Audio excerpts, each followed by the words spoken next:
Testemunho 4, 6 de maio de 2017. Amados, quero contar-lhes uma experiência que aconteceu comigo hoje, 6 de maio de 2017, por volta das 11 da manhã. Eu estava prestes a terminar a escola sabatina e, nesse momento, de repente, algo me chamou a atenção e me dei conta de que não sentia a presença de Deus no lugar onde estava. Então comecei a perguntar: Senhor, onde estás? Eu não te sinto aqui. Onde estás, Senhor? E começava a olhar para todos os lugares, para ver se em algum momento eu podia ver ou sentir a presença de Deus, mas eu não via. Eu fiquei um pouco triste e então escutei uma voz que me disse: Estou no banheiro. E eu disse: Mas, Senhor, como assim? Estás no banheiro? Como pode ser que estejas no banheiro? O banheiro é onde as pessoas vão fazer suas necessidades e o Senhor é um Deus tão santo. Como o Senhor pode estar no banheiro? E ele me disse: Vem ao banheiro. Então fui lá fora e abri a porta do banheiro. Quando abri a porta do banheiro, senti como se ele estivesse cheio. Tive que fazer pressão com o corpo para poder entrar, porque parecia que estava cheio de algo, mas eu não vi o que era. E de repente senti uma vontade muito grande de me ajoelhar. Então me ajoelhei e comecei a orar. Senhor, por favor, por quê? Por que eu te sinto aqui? Por que eu não te sentia lá dentro, quando eu estava sentada na cadeira, escutando a lição?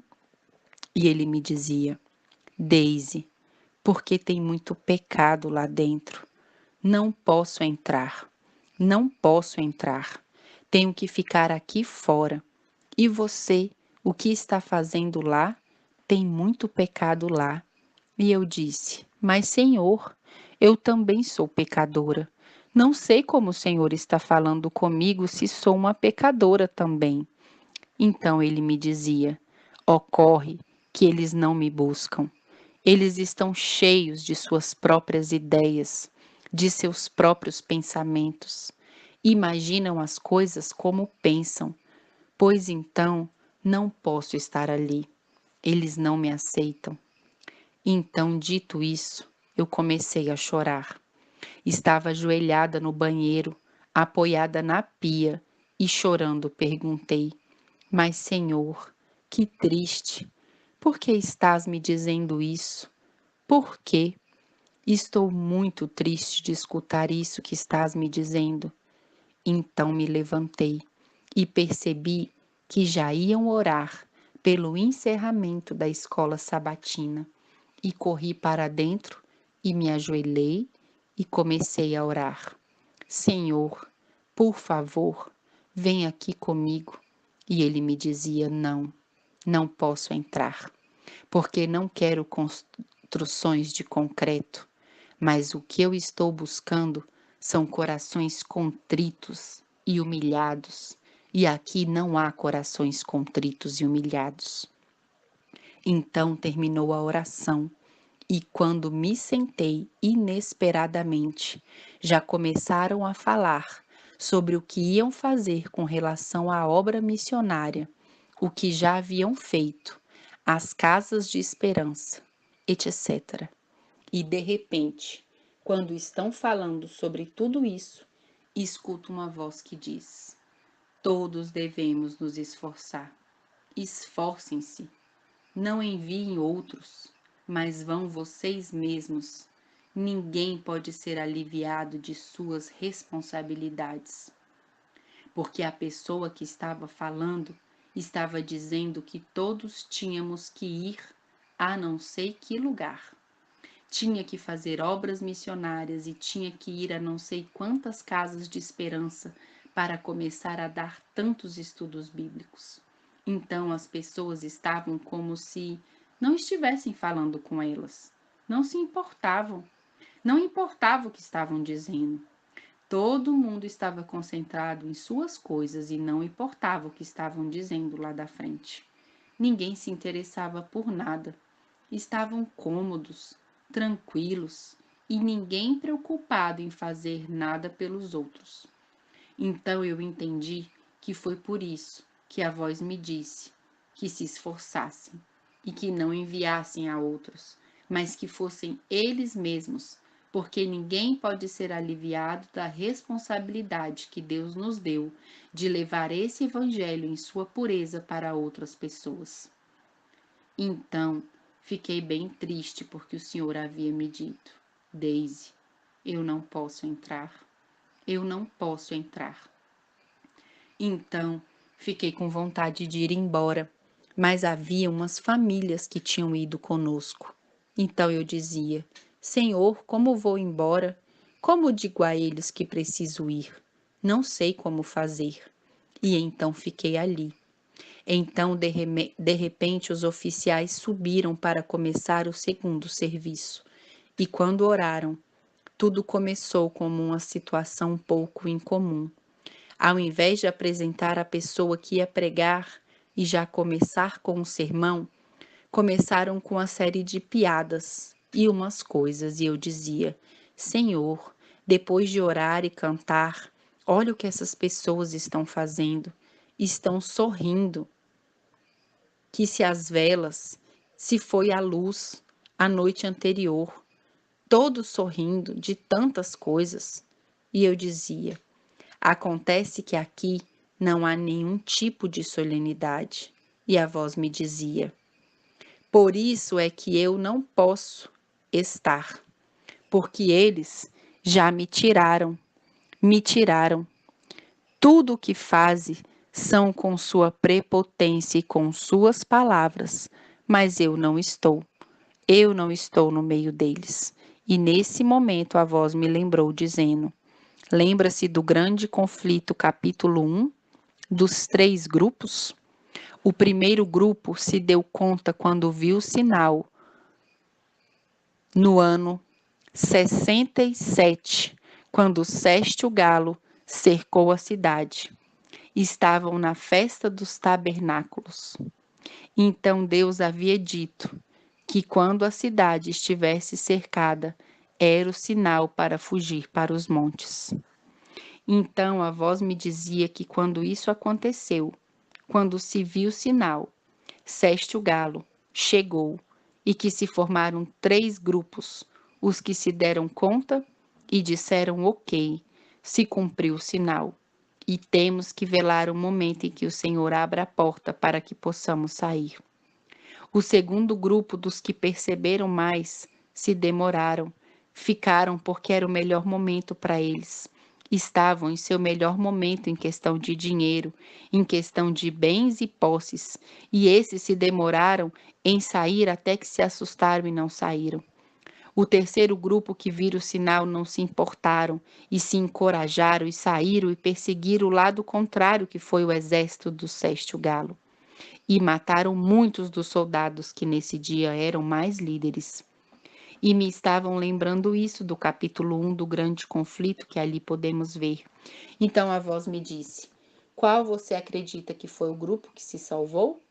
E eu lhe disse: bem, Senhor, tu disseste no grande conflito, no capítulo 1, que o grupo que se salvou foi os que saíram e não voltaram mais a nenhuma celebração que aconteceu em Jerusalém, até que no ano 60, no momento da Páscoa, veio o general Tito, e então foi o fim de Jerusalém.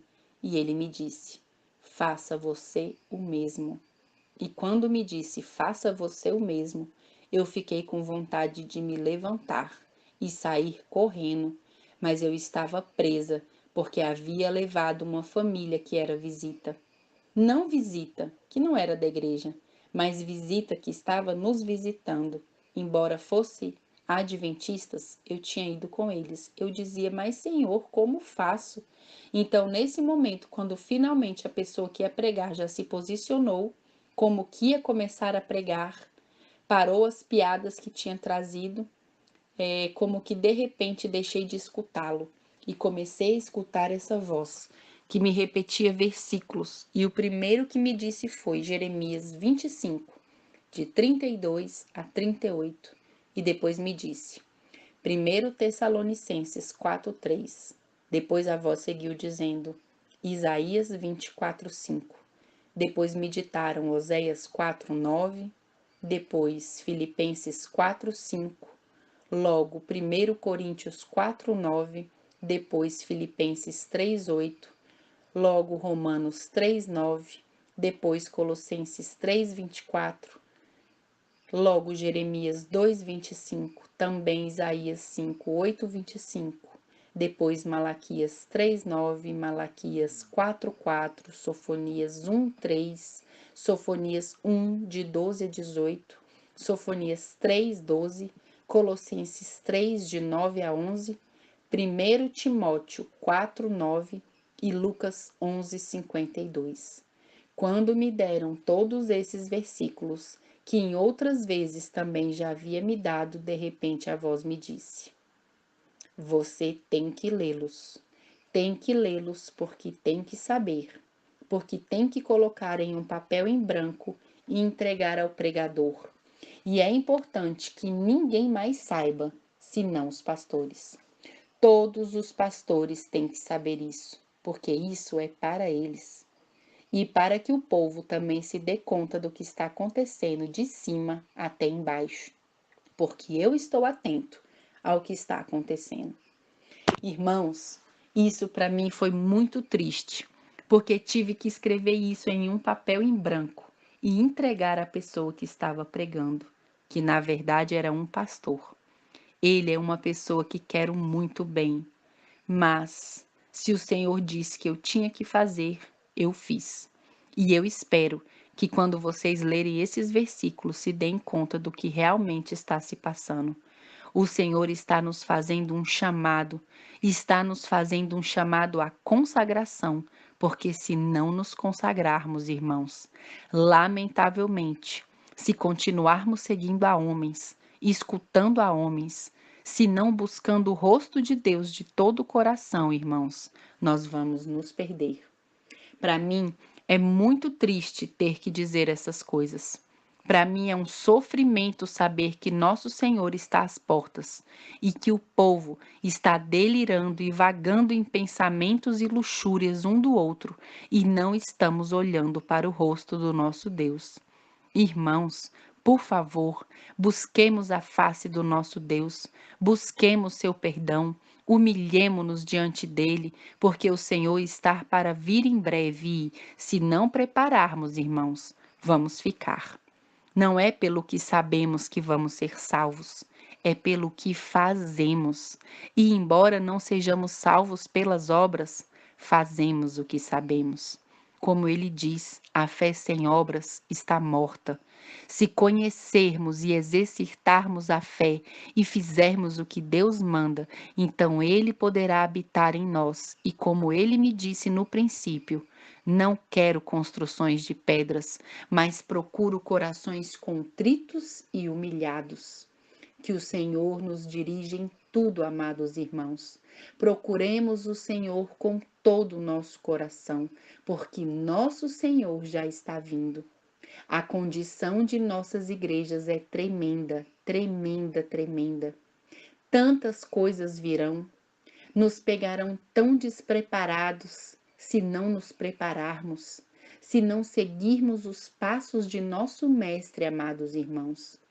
Queira o Senhor que quando você ler esses versículos que o Senhor me ditou, seja uma bênção para você e que possamos compreender que somente Deus pode nos salvar. Para Ele seja a glória, a honra por todos os séculos. Que Deus nos abençoe e que isso seja uma bênção e abra os olhos de muitos para que eles percebam que nosso Senhor está à porta e tudo o que Ele quer é nos salvar. Que o Senhor o abençoe.